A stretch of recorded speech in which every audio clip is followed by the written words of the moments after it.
Hello friends, welcome back my channel. आज के इस सेशन में हम पढ़ने वाले हैं आदिकाल, जो कि हमारे हिंदी साहित्य के काव्य के इतिहास के अंतर्गत आता है। तो 9 से 12 तक के जितने भी स्टूडेंट हैं उनके लिए बहुत ही इम्पोर्टेंट टॉपिक है। ये भी है और इसके साथ साथ जो भी मैंने गद्य के इतिहास के बनाए हैं वो सारे टॉपिक इम्पोर्टेंट है, लेकिन इसमें से वीडियो ज्यादा बड़ा नहीं होगा, लेकिन क्वेश्चंस इस टॉपिक से यानी आदिकाल से बहुत ही ज्यादा उठते हैं। कम से कम नहीं तो अगर 10 नंबर का पूरा ऑब्जेक्टिव आपका जो आता है हिंदी के पेपर में, उसमें से 2-3 क्वेश्चन अगर बनने चाहे तो इससे बनते हैं, बनाना चाहे एग्जामिनर तो बनते ही है। तो इस टॉपिक से कम नहीं तो हम 5 से 6 नंबर के क्वेश्चन क्लियर करेंगे।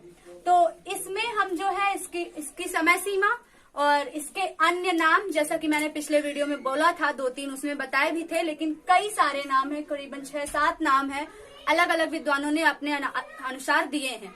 तो इसके अन्य नाम, इसकी प्रवृत्तियां और फिर इसकी रचनाओं पर बात करेंगे। तो प्रवृत्तियां जो है 2 नंबर की पूछी ही जाती हैं। अगर प्रवृत्तियों में आदिकाल की प्रवृत्तियां पूछी गई तो 2 नंबर का वो हो जाएगा। रचनाओं से जो क्वेश्चन उठेंगे उसके नंबर, और प्लस इसके अन्य नाम से 1 नंबर का क्वेश्चन बनना ही बनना है। 100% आता ही आता है कि आदिकाल को ये नाम किसने दिया, ऐसा करके क्वेश्चन। तो आइए फिर बात करते हैं इस वीडियो की, जो है आदिकाल। आदिकाल की जो समय सीमा है वो है 1000 ईस्वी से 1350 ईस्वी। 1000 ईस्वी से 1350 ईस्वी ये सन जो है, यानी ये समय सीमा दी है किसने? आचार्य रामचंद्र शुक्ल ने। आचार्य रामचंद्र शुक्ल। आचार्य रामचंद्र शुक्ल के अनुसार आदिकाल की जो समय सीमा है वो है 1000 ईस्वी से 1350 ईस्वी। अब बात करते हैं इसके अन्य नाम जो भी हैं। तो इसके जो अन्य नाम है वो है कई सारे। तो पहला क्वेश्चन ये है बनेगा कि आदिकाल को आदिकाल किसने कहा? तो आदिकाल को आदिकाल कहने वाले हैं डॉक्टर हजारी प्रसाद द्विवेदी। डॉक्टर हजारी प्रसाद द्विवेदी। आदिकाल को आदिकाल नाम किसने दिया? डॉक्टर हजारी प्रसाद द्विवेदी। अब है फिर इसका वीर गाथा काल।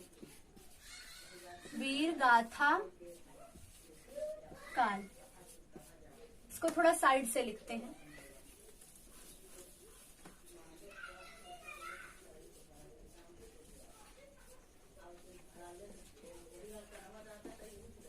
वीर गाथा काल। नंबर 2 चारण काल। 3 सिद्ध सामंत काल।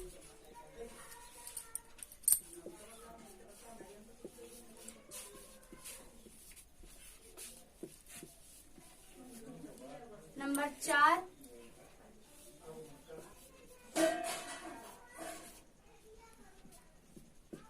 ये है इनके नाम: वीर गाथा काल, चारण काल, सिद्ध सामंत काल और वीर काल, संधि काल, अपभ्रंश काल। तो यहाँ पे ध्यान दीजिए, ये है वीर गाथा काल और यहाँ पे सिर्फ वीर काल है, इसमें गाथा लगी हुई है, इसमें नहीं है। तो वीर काल इसका नाम दिया है रामचंद्र शुक्ल ने। रामचंद्र इन्होंने ही दिया है वीर काल। जिनका सन है 1000 से 1350 ईस्वी, आदिकाल का जो समय सीमा दिए हैं, तो आदिकाल को इन्होंने वीर गाथा काल कहा है। फिर है चारण काल। तो चारण काल नाम दिया है डॉक्टर जॉर्ज ग्रियर्सन ने। हाँ, doctor George Grierson. Doctor George Grierson. फिर है सिद्ध सामंत काल।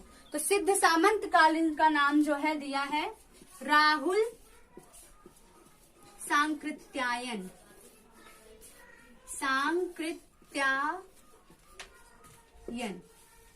राहुल सांकृत्यायन ने क्या कहा है? सिद्ध सामंत काल, आदिकाल को। बहुत ही इंपॉर्टेंट है, 1 नंबर का हर बार आता है और आएगा ही, तो इसको आप नोट करते चलिए। फिर वीर काल।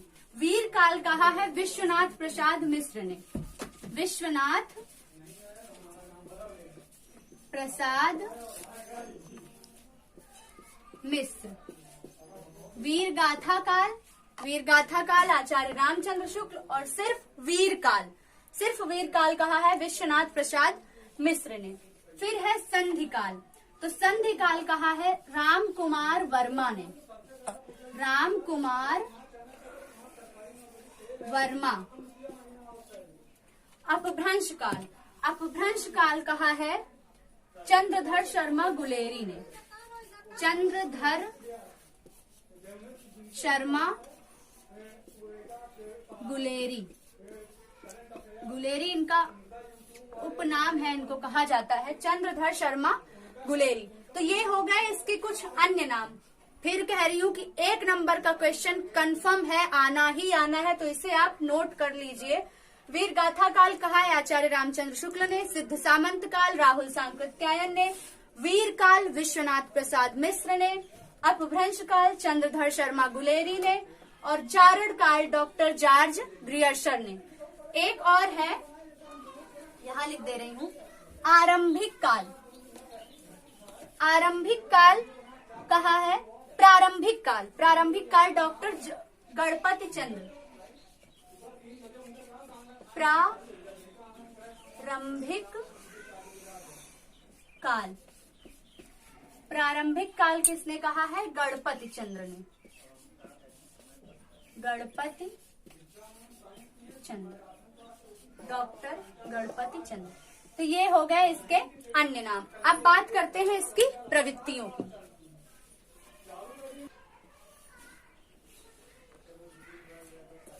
प्रवृत्तियां यानी विशेषताएं। तो इस युग की जो विशेषताएं हैं 2 नंबर में पूछता है। प्रवृत्तियां या विशेषता 2 नंबर में पूछता है कि इस काल की या इस युग की 2 विशेषताएं बताइए। तो इसकी जो प्रमुख विशेषता है वो ये है कि आश्रयदाताओं की प्रशंसा, आश्रयदाताओं की प्रशंसा, आश्रयदाताओं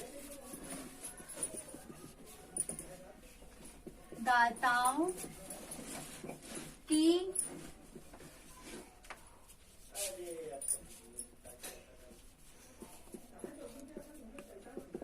प्रशंसा।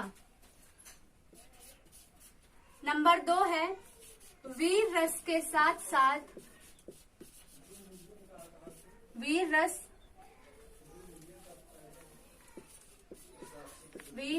के साथ साथ श्रृंगार रस का भी प्रयोग, श्रृंगार रस का भी प्रयोग। नंबर 3 है वीरता का वर्णन, वीरता का वर्णन।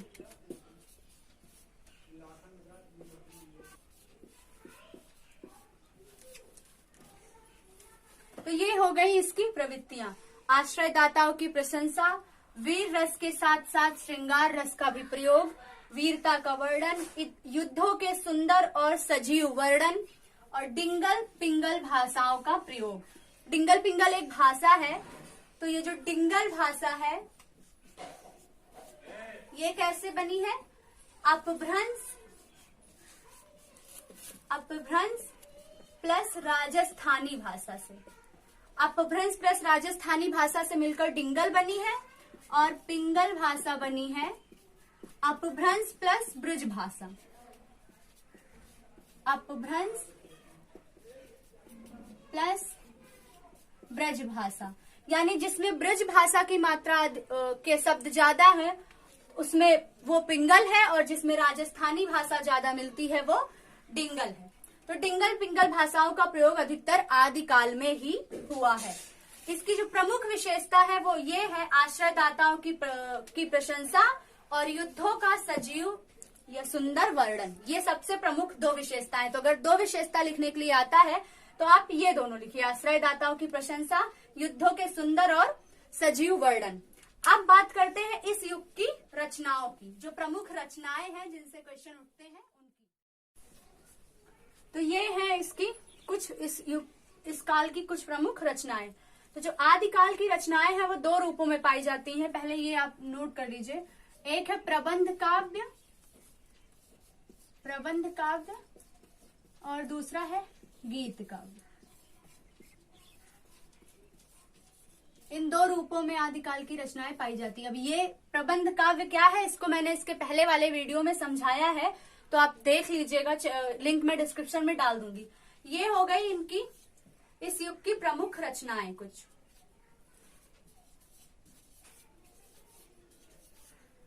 खुमार रासो, इसके रचनाकार हैं दलपत विजय। इसका एक ट्रिक है, ये लिख लीजिए, उससे आसानी से याद हो जाएगा। खुद बिन हंसा, खुद बिन हंसा, हंसा नहीं हंसा, खुद बिन हंसा, पज बिन पृचा, बिन पृचा। ये बा नहीं है वैसे, ना है, वाह है, वाह।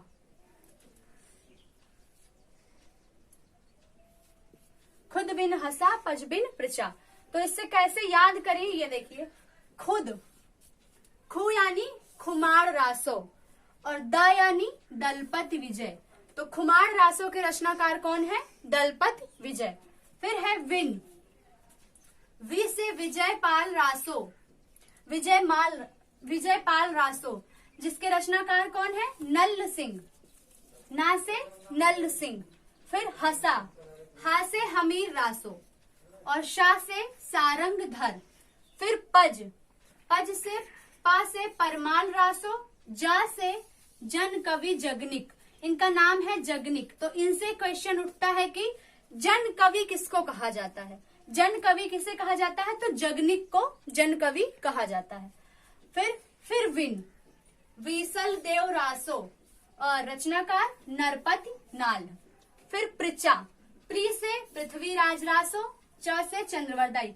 पृथ्वीराज रासो सबसे इंपॉर्टेंट रचना है इस युग की, और ये जो है पृथ्वीराज रासो प्रथम महाकाव्य के रूप में जाना जाता है। पृथ्वीराज रासो को प्रथम महाकाव्य कहा जाता है।